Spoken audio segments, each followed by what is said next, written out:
Hey there and welcome to a brand new series for NBA 2K18. My name is Pete and today we complete NBA 2K18's My League mode with an expansion team. My original plans were to do a My GM mode series, but with the recent changes to My GM mode that is sadly no longer possible. Since for some reason 2K decided that My GM mode now also needs a storyline, we no longer have the option to use expansion teams in that mode, but that is exactly what I wanted to do. So we will have to do it in My League mode instead, and as always, we will try to keep things as realistic as possible. We will build ourselves an expansion team from the ground up, and then try to make realistic moves with that team to ultimately win a championship. That is, however, still far off in the future. For now, let's get things started by creating our expansion team. And we will start in the regular season, so all teams will have the rookie stay drafted, which means we will not participate in the 2017 draft, which will very likely make things a little bit harder.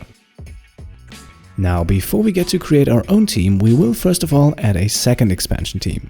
Adding only one would leave the league with an uneven number of teams, and I think realistically, if the NBA was to expand further, they would add at least 2 teams, ideally one in the East and one in the West. So the team we will add first for the CPU to control will be in the Western Conference, and it will be the Las Vegas Aces, a community team design made by user DBallDon'tLie. Las Vegas has been talked about as a possible destination for an expansion team for quite a while now, and after all, it is a large city with a lot of money and it already has ties to the NBA's Summer League. Now off screen I quickly tweaked the design a bit. While I really like the overall design of the team, especially the color scheme, I made some small changes inside of the arena and some larger ones to the team's uniforms. And now I think it's time we start working on our own team, and maybe, to get you a bit into things, a short piece of totally fictional backstory. When the NBA announced plans to expand the league, a group of wealthy business people from Las Vegas was quick on the scene. And they fulfilled the long-standing dream of many people to finally bring a team to the City of Sins.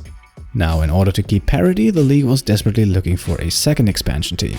However, most of the surefire candidates in the end didn't really pan out.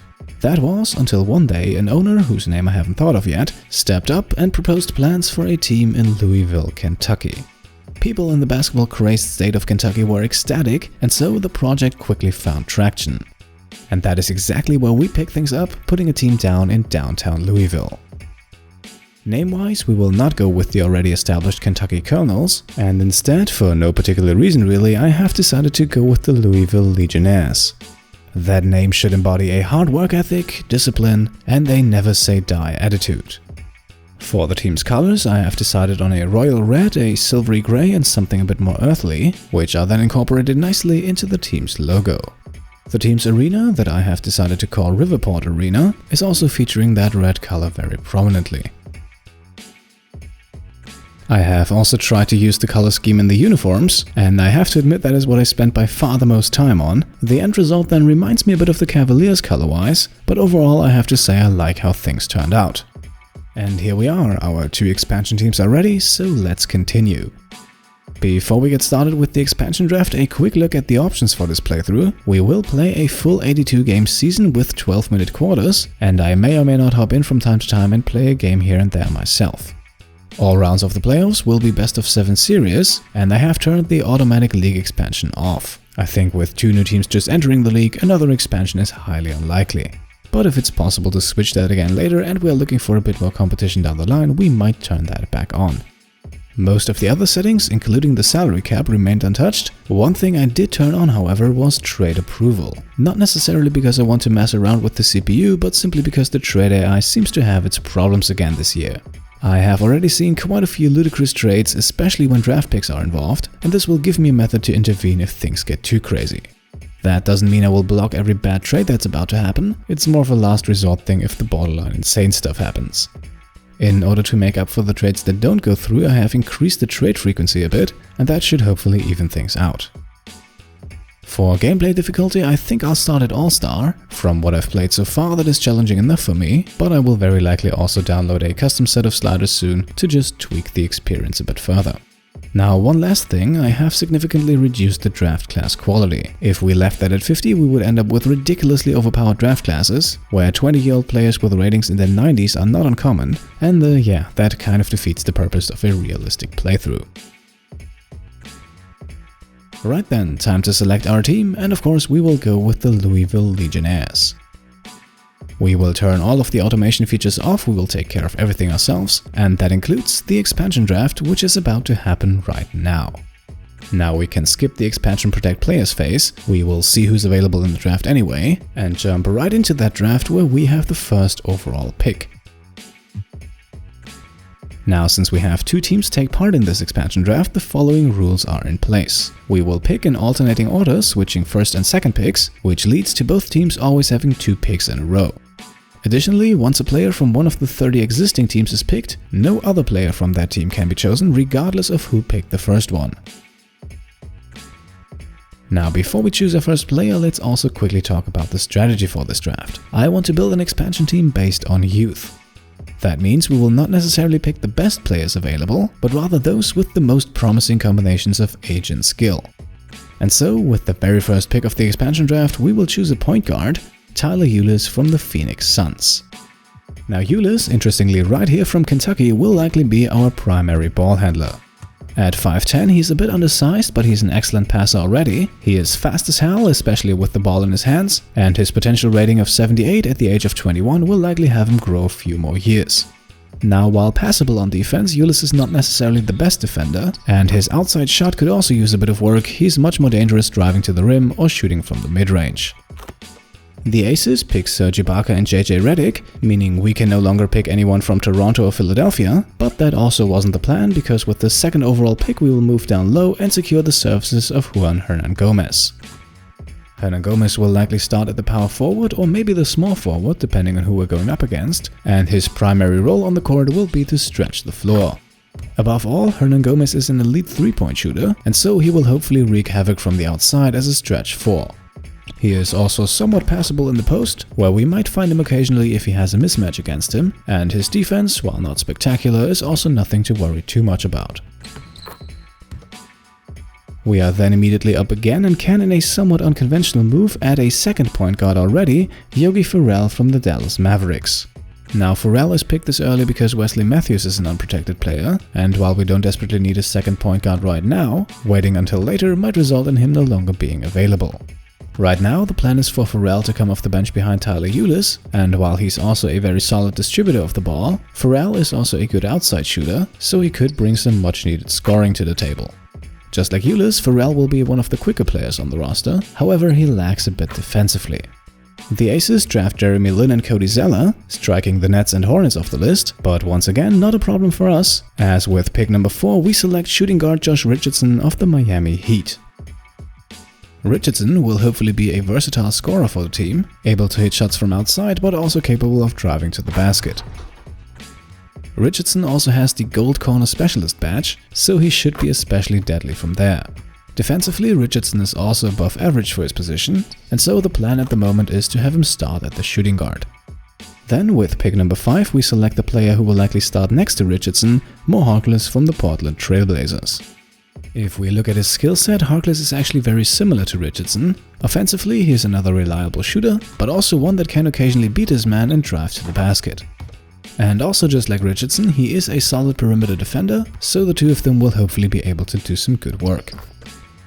Harkless is also the first player we acquire who has a pretty hefty contract. At 24 years young, he's already a 5-year pro, and so he's already on his second contract, which will earn him about $10 million for each of the next 3 seasons. The Aces then remove Boston and Golden State from the list, but once again that suits us just fine. Pick number 6, and slowly we have to pay attention to who the Aces might choose with the next 2 picks, and so we will pick Alex Abrines from the Oklahoma City Thunder next, otherwise he might be gone if the Aces decide to grab Andre Robertson next round. In Abrines we now have another shooter, however one that is a tier above Harkless and Richardson, and one that will therefore very likely be employed as a pure 3-point shooter. His mid-range shot is good as well, but his drive to the basket could improve. Defensively, Abrines also still has potential, so we should likely play a solid defender next to him. We have one more pick right here, number 7, and with that we will select Davis Bertans from the San Antonio Spurs. Bertans is in some aspects similar to Hernangomez, as his main role on the team will be that of a floor stretcher at the power forward. Bertans is an excellent shooter both from 3 and mid-range, however that is about all he really excels in. For a 6'10 guy, his post play is lacking a bit, and his defense, both inside and outside, could also improve. Still, I'm sure he will find a place in the rotation either as a stretch 4 or as an oversized 3.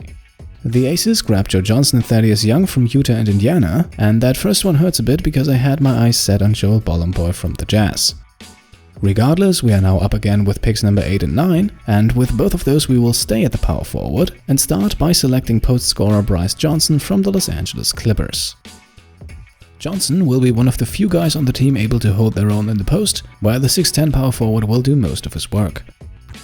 Adding to his solid post game is a decent mid-range shot and a high vertical, making him also one of the better dunkers on the team, with silver badges in Lob City Finisher and Posterizer. Johnson also has a golden brick wall and a bronze pick and roller badge, so if we're not getting him to score from the post, the pick and roll will likely be the second option. With number 9, we then bring in a bit of much needed inside defense in Deontay Davis from the Memphis Grizzlies. Davis is, so far at least, the only player truly capable of protecting the rim. He's good defending the post, the pick and roll, and also playing help side. On top of that, he's an excellent shot blocker and for power forward a capable on-ball defender as well. His post game, while definitely below average, still shows some promise, and given a few years he might be able to add that to his arsenal. Given a few years is also the MO for Davis, as with an 80 potential rating at only 20 years old he has one of the highest ceilings on the team. The Aces select Justin Jackson and Jeff Green, removing both Sacramento and Cleveland, and so we're up next with pick number 10, which we will turn into Rashad Vaughn from the Milwaukee Bucks. Vaughn is once again a shooting guard very similar to Josh Richardson and Mo Harkless, although we could probably consider him a light version of the two. His shooting is good and he's also able to drive to the rim, however his on-ball defense is definitely not on the level of the two aforementioned guys. For a 6'6 shooting guard who's also able to play the small forward, Vaughn is pretty damn fast, and hopefully he will be able to use that speed to get by slower guys, especially at the 3. With pick number 11, we once again move down low and acquire the first center of this video, Cheek Diallo from the New Orleans Pelicans. With a height of only 6'9", Diallo is definitely a bit undersized for the center. Still, at the young age of only 21, he's already an elite rebounder, and while he's nothing special on defense, he's also not a liability either. Just like Deontay Davis, he shows flashes of a post game, but much more importantly, with a speed rating of 75 and an 81 vertical, Diallo should be much faster than the majority of players he goes up against. This should allow him to drive to the basket occasionally, and should also make things easier for us on the fast break. The Aces then select Crawford and Payne, removing the Minnesota Timberwolves and the Chicago Bulls from the list. That, however, still leaves us with the Los Angeles Lakers, from whom we can grab rookie Kyle Kuzma. Kuzma is an interesting case because he can do a little bit of everything, but also has no abilities that he truly shines in. If left wide open, he will hit the occasional 3, his drive to the basket is solid for a power forward, and he also has a little bit of a post game. Defensively, we can see ratings in the low to mid 60s, so nothing special but also nothing completely catastrophic either. One of the main reasons I brought him on board is his 81 potential rating, as given the very solid base, that could turn him into a very good all-around player. That is still a few years down the line, however, so for the moment Kuzma will likely not see that many minutes. Our second to last pick is up next, and things have started to thin out a bit, but players from Houston are still available, and so with pick number 13 we select big man Zhu Qi. I hope I pronounced that correctly. Standing at 7'1", he's by far the tallest player on the roster, and that size translates nicely into good rebounding ratings and high shot blocking skills. Now, he's by no means a defensive superstar, but his size alone will make it tough for opponents to finish over him. One of the best things about him though is his comparatively high 3-point rating, which is just slightly below that of many of our guards. Now, I don't plan on using him exclusively as a floor stretcher, but a 7'1" big man who can hit the 3 ball could be of some value. One concern with him are injuries, so we will hopefully not have to push him too hard, and this is definitely something we should keep an eye on. The Aces then select Dwayne Dedman and Michael Beasley, leaving only Orlando, Washington or Detroit to choose from, and while we could use a third string point guard, I wasn't really convinced by anyone available here, so I brought in another shooter in Sheldon Mack from the Washington Wizards. Mac can hit the 3-ball with some consistency, and he's also decently fast, and that is already pretty much it. He will likely not be part of the rotation to begin with, but could step in should one of our guards get injured. And that concludes the expansion draft. We can now leave the draft menu and start the season. And now the dreaded draft class question. Like I mentioned earlier, draft classes in NBA 2K18 are sometimes a bit of a problem. Most of the time they're just way too strong, and so it almost always takes me a couple of tries until I find one that I like. A good draft class for me has only a handful of players in the high 70s. If it is a strong class, then maybe one or two in the low 80s, but definitely never anybody above 83, 84, maybe even 85. I also like, if possible, all of the top 10 players to be in the 70s, with a drop off into the high 60s after that. Ideally, we also have a solid spread of positions in the top 10, with guards, forwards and centers alike. Okay, I spent about 15 minutes generating draft classes, and I have to admit 2K is really doing a poor job this year. There wasn't really anything in there that I liked. Either some of the prospects were just way too strong, or the entire top 10 consisted only of forwards. So in the end I decided to download one of the realistic draft classes, this one featuring hopefully all the guys that will declare for the draft next season. There are still a few minor tweaks here that I may do down the line. For example, Luka Doncic has a potential of 94. That might be a bit over the top, but then again he is a phenomenal player. For now though, this is what we're going with. I have also enabled the storylines, that always makes things a bit more interesting, and with that I think we're set. So in the next episode we still have a few things left to manage. We still need to figure out the rotation and the system we're going to play with, and we should also have a look at our staff. So stay tuned for that, and in the meantime, if you're interested in more My League or My GM content, then feel free to check out my NBA 2K17 series, where we have a look at each of the 30 franchises in the NBA in My GM or My League mode. If you like this video, then leave a thumbs up, and if you want to support the channel, then of course feel free to subscribe. Thank you all for watching, and I'll see you next time. Cheers!